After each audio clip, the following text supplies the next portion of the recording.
আজই ডাউনলোড করুন আর এনজয় করুন আপনার পছন্দের শো। আজ এখন আমি তোমাকে যা বলবো তুমি তাই শুনবে। হ্যাঁ হ্যাঁ, বেশ। এই কালিটা নিয়ে ছোটর মুখে লাগিয়ে দাও।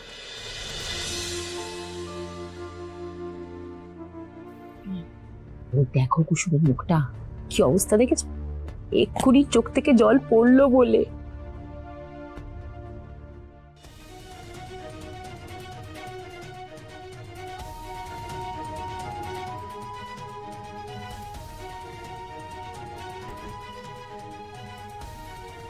এটা তো ছোট সাহেব আর মেঘা ম্যাডামের বিয়ের কার্ড।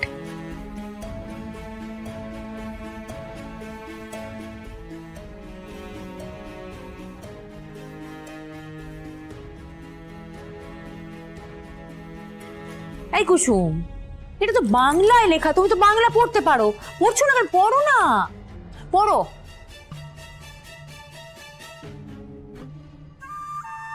আপনি আমার পরীক্ষা নিচ্ছেন, তাই না দেবীমা? আমি জানি, আর আপনি চান আমি এই পরীক্ষায় পাশ করি। আপনাকে হতাশ আমি করব না।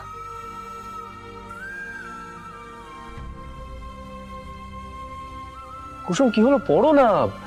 মা কি সারপ্রাইজ প্ল্যান করেছে আমি জানতে চাই, তাড়াতাড়ি পড়ো।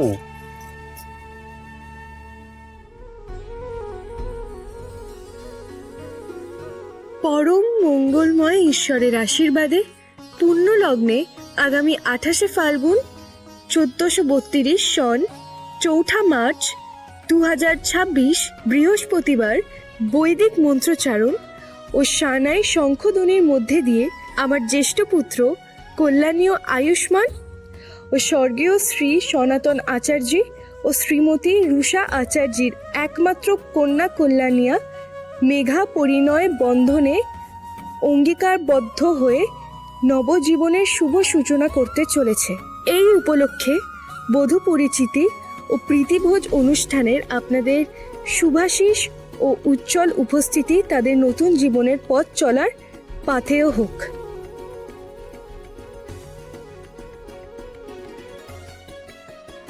এ কি, কুসুম তো হাসি মুখে আয়ুষ আর মেঘার বিয়ের কার্ডটা পড়লো।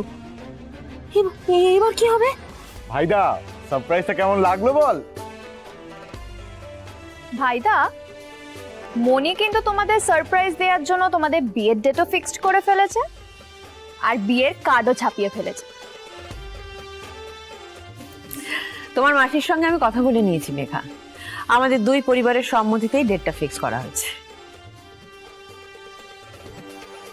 আমি দেবীমায়ের সামনে এতক্ষণ দাঁড়াতে পারবো না, আমি নিজেকে সামলাতে। থ্যাংক ইউ কুসুম, খুব সুন্দর করে পুরোটা পড়লে। দেবীমা, আমি তো এতদিন পর এসছি, তাই একবার রান্নাঘরে যাব। আর আজকে এত ভালো দিন, এত শুভ দিন, তাই সবাইকে তো মিষ্টিমুখ করাতে হবে, তাই না? যাও।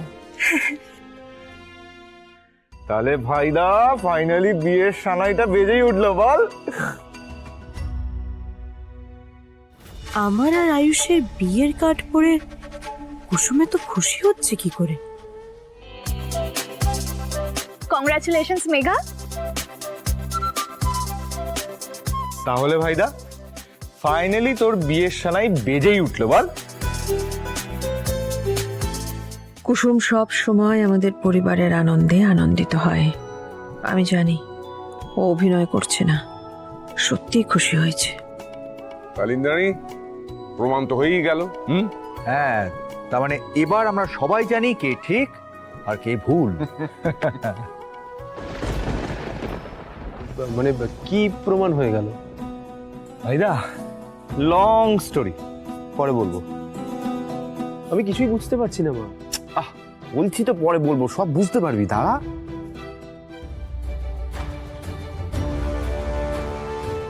তুই সবসময় কুসুমকে ছোট করার চেষ্টা করেছিস, ওর সততা নিয়ে প্রশ্ন তুলেছিস, অথচ ওই মেয়েটা আজ প্রমাণ করে দিল যে আমাদের পরিবারের খুশি ওর খুশি, আর তুই প্রমাণ করে দিলি যে তোর মন কতটা বিষে ভরা। দিদি, আমি না। কুসুম তো তোর মুখ বন্ধ করে দিয়েছে ছোট, তারপরে কথা বেরোচ্ছ কি করে তোর মুখ থেকে? হ্যাঁ, তোকে আমি অনেকবার বারণ করেছিলাম কুসুমের বিরুদ্ধে এই নোংরা খেলা খেলিস না, তাহলে আমার থেকে খারাপ কেউ হবে না। কঠিন শাস্তি পেতে হবে তোকে, আর এ বাড়িতেও তোর জায়গা হবে না। শুনিসনি আমার কথা?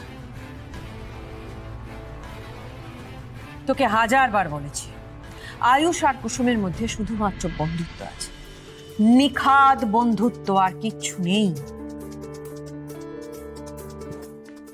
আবার আমার আর কুসুমের বন্ধুত্ব নিয়ে প্রশ্ন উঠছে কেন মা? প্রশ্ন ওঠেনি আয়ুষ, প্রশ্ন একজনই করেছে, আর সেই জন্য তাকে শাস্তিও পেতে হবে আজ। দিদি দিদি প্লিজ, আমার মস্ত বড় ভুল হয়ে গেছে, প্লিজ আমায় ক্ষমা করে দাও, প্লিজ প্লিজ প্লিজ। তুই তোর নিজ মনের পরিচয় দিয়েছিস শুধু আজ। তুই চেয়েছিলিস যে আমি কুসুমের পরীক্ষা নিই, আর সেই পরীক্ষায় ও ফেল করুক, আর তারপর আমি ওকে বাড়ি থেকে বের করে দিই। কিন্তু ও ফেল করেনি ছোট, ও ফেল করেনি, আর তাই আমাদের কথা অনুযায়ী এবার তোকে শাস্তি পেতে হবে। দীপালি, দিদি দিদি দিদি দিদি তুমি তো জানো আমাকে, এত বছর ধরে দেখছো দিদি, আমি খুব খুব ভুল করেছি, আমি খুব অন্যায় করেছি, কিন্তু তুমি আমাকে সিরিয়াসলি কেন নিচ্ছ বলো তো? তুমি তো কখনো এরকম করো না। অন্য লোকের চরিত্রে কালি লাগাতে তোর একটু অসুবিধা হয় না, অন্য লোকের চরিত্র নিয়ে প্রশ্ন তুলতে, কথা বলতে তোর মুখে বাঁধে না, তাহলে এবেলা কেন তোর এত অসুবিধা হচ্ছে? এনেছ কালি নে, নিজের মুখে লাগাবি নে। দিদি লাও, যেটা বলছি শোন, নে।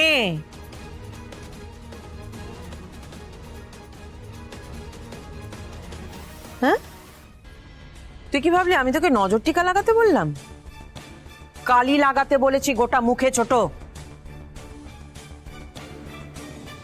অসুবিধা হচ্ছে না? বেশ, ঠিক আছে। কুসুম, হ্যাঁ দেবীমা। আজ এখন আমি তোমাকে যা বলবো তুমি তাই শুনবে। হ্যাঁ, বেশ, এই কালিটা নিয়ে ছোটর মুখে লাগিয়ে দাও। দেবীমা, আমি কি বললাম? আমি যা বলবো তুমি তাই শুনবে, আর তুমি তাই রাজি হয়েছো। হ্যাঁ, আমি তোমার দেবী মা, আদেশ করছি তোমাকে, ওই কালিটা নাও, ছোটর মুখে লাগিয়ে দাও।